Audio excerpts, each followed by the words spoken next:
It was one of those afternoons when the fluorescent lights in the high school hallways buzzed like an unspoken tension, and the chatter of students drowned beneath the heavy footsteps of someone who thought the world belonged to him.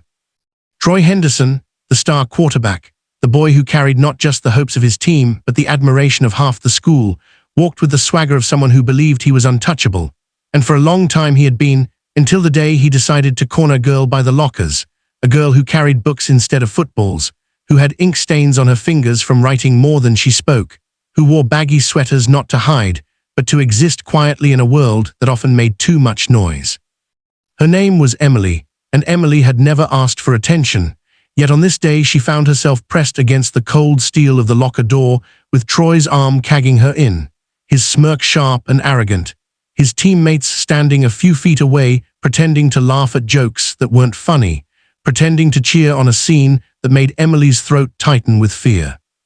Troy leaned closer, his voice low but laced with the kind of arrogance that comes from a boy who had always gotten his way. "You've been ignoring me, Emily, and I don't like being ignored," he said, and Emily's heart hammered as her eyes darted to the hallway, searching for escape, for help, for anyone who might notice. But the crowd either turned away or convinced themselves it wasn't their problem, because when it came to Troy, no one wanted to stand against the golden boy. The one whose face was on the school banners, the one whose future was already being written in college scout reports, the one who looked untouchable until he wasn't. Emily swallowed hard, her voice shaking as she whispered, "Please move, Troy," but he only leaned closer, his hand brushing against the locker near her head, his smirk deepening as though her fear was some kind of victory, and that's when it happened. The sharp echo of footsteps approaching fast, heavy, urgent, belonging to someone who had been watching from the far end of the hall, someone who had always been invisible in Troy's world, a boy named Daniel, quiet, reserved. The kind of student who lived in the library more than the field, the kind of boy who had known Emily since childhood and carried a loyalty toward her that Troy couldn't begin to understand. Daniel's voice cut through the air like a blade, "Let her go," and the hallway fell silent, eyes widening as everyone turned to see the clash of two worlds about to unfold. The star athlete and the boy no one ever thought would dare stand against him. Troy chuckled, turning his head just slightly, dismissing Daniel with a glance that dripped disdain. "Stay out of this, bookworm, you don't know who you're messing with," he sneered. But Daniel didn't flinch, his fists clenched, his jaw set. His heart pounding, but his courage louder than the fear, louder than the voice that told him he was about to throw his future into the fire. Emily's eyes locked with Daniel's, silently pleading, silently thanking, silently afraid, and in that moment Daniel realized that silence was no longer an option, not when someone he cared about was being crushed under the arrogance of a boy who thought football made him invincible. So Daniel stepped closer, the crowd beginning to murmur, phones slowly rising to record, because in the modern age nothing was real unless it was captured, and Troy, seeing the audience grow, decided to make a spectacle. Grabbing Emily's wrist tighter and glaring at Daniel, "What are you going to do? You gonna fight me? You think anyone here is gonna believe you over me?" Troy's voice boomed, but Daniel, steady now, whispered, "I don't care who believes me, I care about stopping you." And with that he lunged, not with reckless rage, but with the desperation of someone who knew he had no other choice. The two colliding in the center of the hallway, Emily stumbling free as gasps erupted, phones flashing, shouts echoing off the walls, and in the chaos Troy tried to swing his weight around, confident that his size and strength would crush Daniel quickly. But what he didn't know was that Daniel had spent years in martial arts training, quiet discipline hidden behind his silence, and in a single move, a twist of balance, a calculated strike, Daniel forced Troy's knee to bend unnaturally, a sharp crack resonating through the hallway like thunder, followed by Troy's scream, guttural, raw, shocking, the golden boy crumbling to the ground, clutching his leg, his face contorted in disbelief and pain as the reality struck harder than the impact itself. That his football dreams, the future he had flaunted, the scholarships he had counted on, the identity he had built everything around, had been shattered in a single moment by the boy he underestimated. Silence hung for a second before chaos erupted, students shouting, some rushing to Troy, others filming, Emily rushing to Daniel with tears in her eyes, whispering, "Why did you do that? You've ruined everything." But Daniel shook his head, his voice calm though his hands trembled. "No, I saved you, and I don't regret it." And as the sirens of an ambulance wailed in the distance, carried on the whispers of a story that would spread through the school like wildfire. The chapter of Troy's invincibility closed, leaving a lesson carved deep into the walls of that hallway, that no amount of glory, no number on a jersey, no cheer from a crowd gave someone the right to break another person's dignity.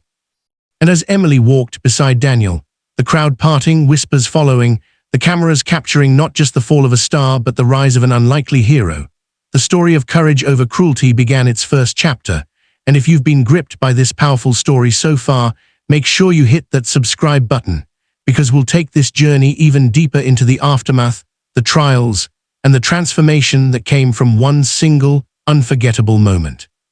The days following the incident were nothing short of a storm, the kind that tore through the lives of everyone involved and left behind pieces that would never fit the same way again. And while Troy Henderson lay in a hospital bed staring at the bandaged leg that once carried the weight of his school's pride, the echoes of his scream in the hallway still haunted the students, playing again and again in the shaky videos that spread across social media, turning the fall of a star into a viral spectacle.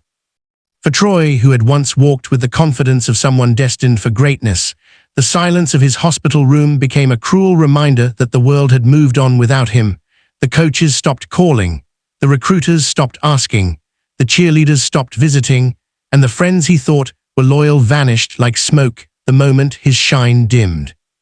leaving him face to face with the truth he had always buried. That respect built on fear and arrogance was fragile, that it crumbled the second the pedestal was pulled away. Meanwhile, Emily found herself caught in a whirlwind of emotions, the fear from that day still fresh in her mind, replaying the cornering, the helplessness, the way Troy's eyes had looked at her like she was just another possession, but also replaying the way Daniel had stepped in, his voice steady, his courage louder than the whispers, and though she was grateful beyond words, a part of her feared what the world would do to Daniel now, because heroes in real life didn't always get celebrated. Sometimes they got punished, and she was right, because while some students called Daniel brave, others labeled him reckless, teachers whispered about suspension, parents debated over lawsuits, and the principals struggled to balance the pressure of the community with the truth of what had happened. Daniel, however, carried the weight of it all with a strange calmness, walking the halls with his head neither high nor low, just steady, as though he had accepted the cost of doing the right thing. But deep inside he was battling storms no one could see, the guilt of ending a boy's dreams, the fear of being branded a troublemaker, the doubt of whether Emily truly felt safer now or just more afraid of the chaos his actions had caused. Yet through it all Emily stayed by his side. Not out of obligation, but out of recognition that he had chosen her dignity over his own peace. And in that loyalty, something unspoken grew between them, something fragile but undeniable. Troy, however, burned with resentment, his once proud eyes filled with bitterness every time he replayed the moment of his fall, his mind twisting the narrative to cast himself as the victim, his anger brewing like poison in his veins. And when he returned to school on crutches weeks later, the limp in his step became a scarlet letter of humiliation, his teammates avoiding eye contact, his fans moving on to the next rising star, and in his loneliness he plotted revenge. Because letting go was harder for him than holding a football ever was. Yet life has a way of teaching even the most stubborn souls, and as Troy's revenge attempts, rumors, accusations, manipulations, fell flat against the truth of what students had seen with their own eyes, he was forced to confront himself in the quiet, in the moments when no one was watching, and for the first time in years, Troy began to realize that the power he once abused had left him nothing but empty hands and broken bones, and maybe, just maybe,